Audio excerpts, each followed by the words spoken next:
Hi everyone, this is Joanna. Welcome to my channel. Thank you guys so much for hanging out with me. So, how about a pendant for those sunny hot days that are coming up in just a few months? I think that this pendant totally screams summer. It is just so fun and it is so fun to make, and I just cannot wait to show you guys how I made it. I know it's not a very typical pendant for me because we're not going to be using any polymer clay, but it is so fun. And you know what? You guys probably have everything to make it. So let me show you how I made this one. So I like to start my beach resin projects with paint. And I'm going to use 3 different colors of acrylic paint, and they're going to go in line with the colors of mica powders that I'm going to be using in just 1 second. So we have brown for the sand, and then I have 2 different blues for the water. And I'm going to just create a little base for my bezel, just in case the resin, the mica powder, are not going to cover it well. At least I'm not going to have that metal that is sticking through. I'm going to have some kind of a color. So yes, it's true, we're not going to see this color at all, but this is just in case, and it's well worth it because you don't want to see any kind of metal peeking through in case you have a shift and mica powder and the resin and so on and so forth in your project. So after I give it a nice coat, I'm going to let it dry, and then I'm going to proceed to my next step. Now I have already mixed the resin. Those bezels are already dry, and now I'm going to start mixing the resin with my stuff. Okay, so this is the sand.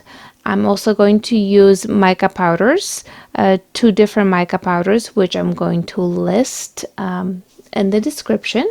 The sand is from the beach, and I'm going to take it and I'm going to mix it with the resin, and then I'm going to take resin and I'm going to mix it with the 2 different shades of the mica powder. Now I have to tell you that the second mica powder, the little bit darker one, was not dark enough for me, so I'm going to adjust it a little bit, but basically just make sure that you have a nice mix of mica powder and resin, and it's not see-through by any means because you don't want the see-through. So here you can see I'm using resin pigment sapphire because I just wanted to add some more color to it, and I could not find any mica powder that was deeper blue, and I kind of felt that it needed to be deeper blue. But you can see that the resin pigment is really not helping me that much. A little bit maybe, but not that much. Now when you're going to mix the sand with the resin, don't create a mixture that is too thin because you don't want it to be running all over your project. So the last thing that I'm going to use is some resin and Pinata Blanca. Now I don't usually use Pinata Blanca alcohol ink for the waves, but I figured that you guys probably have it if you guys just are an average crafter and you're with your alcohol inks. So I'm going to use Pinata Blanca. I'm going to change it later on, but for now that's what it is. So let's add some sand, and honestly I feel that I should have created the sand portion a little bit larger so that I would have had more space for my shells and the decorations. So in my next pendant, I definitely would create the sand a little bit larger because here it's probably a quarter to maybe a third. I think I would have wanted a third of the entire pendant. I think I would have wanted just a little bit larger, but you can kind of feel the consistency of it. So now I'm going to go in with the darker blue, and I kind of like doing it that way. I like to do the bottom, then I'm going to do the top, and then I'm going to go with the mica powder mixture that is in the middle. Not quite sure why I do it that way, but I always have done my pendants, beach pendants, that way. Not quite sure why, but it works for me. But now you have the 3 different colors that are going to be the part of our pendant. All right, so now let's get started with our shells. Now those shells I also picked up on the beach, but you can get them in the store. These are so small, and you pass them on the beach and you're thinking, oh my gosh, what am I going to do with them? Well, this is what you're going to do with them. I also have some gravel pieces, tiny pieces of gravel. I'm using it for the rocks, and you can totally go crazy. This is a beach scene. You can do whatever the heck you want with it. Now, let's work on our waves. Like I said, I'm not too crazy about the Pinata Blanca and the resin mix for the waves, but this is what we're working with right now. I'm taking some straw after I applied a little bit of the white resin mix, and I'm blowing on it.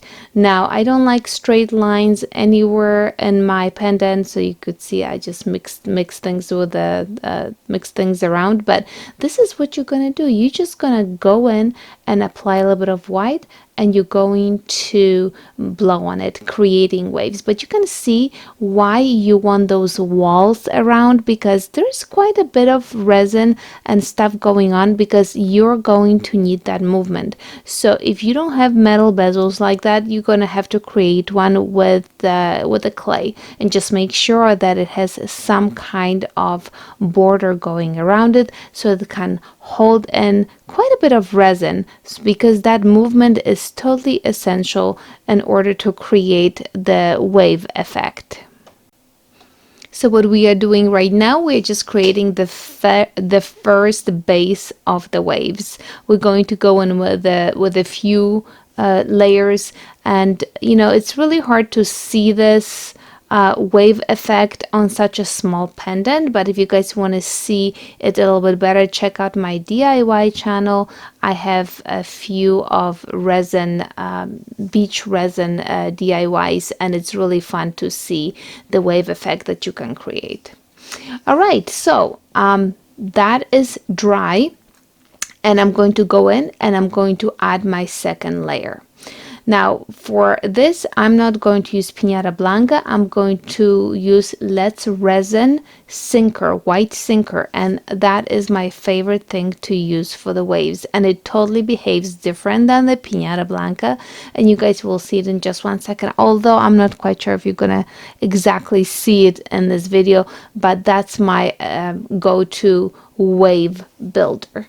I'm also going to use resin pigments, and these are going to be see-through or translucent, but they are a little bit darker. I wanted to create that upper part of the pendant a little bit darker. I still was not happy with how dark the mica powder came out. By using the pigments, what's going to be nice is that when I'm going to apply them to the pendant, you will see the waves from underneath. So that's going to be a really, really cool effect.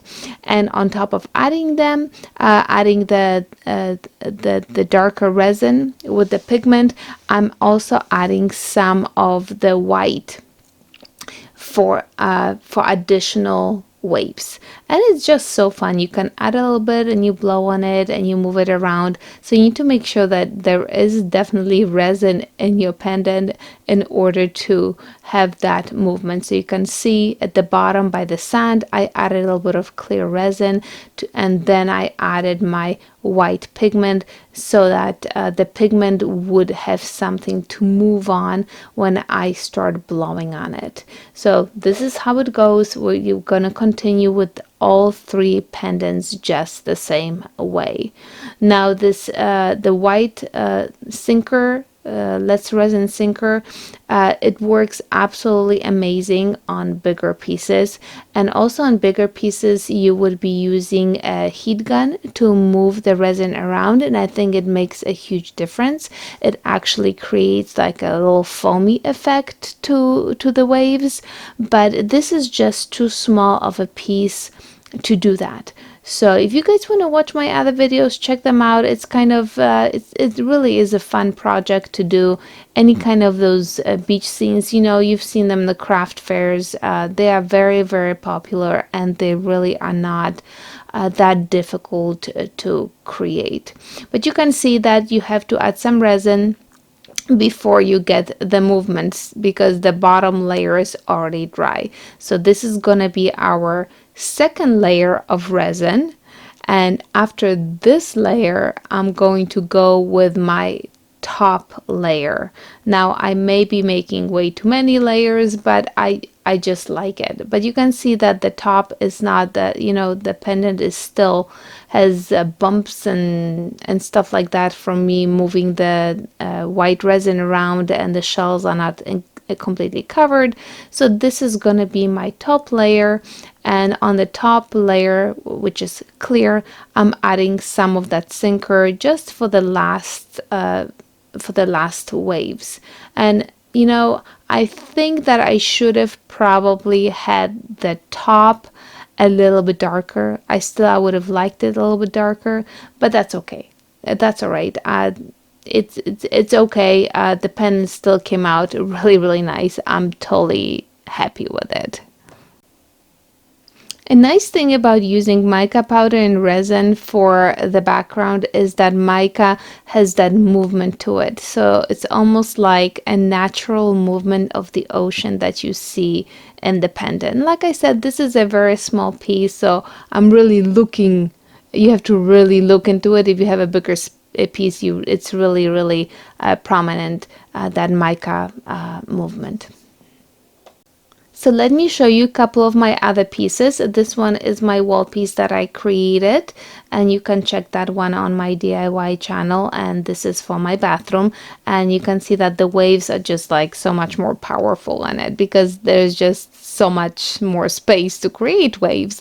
I also created some neat coasters, and yeah, that was a super fun project, and that was actually a gift for someone.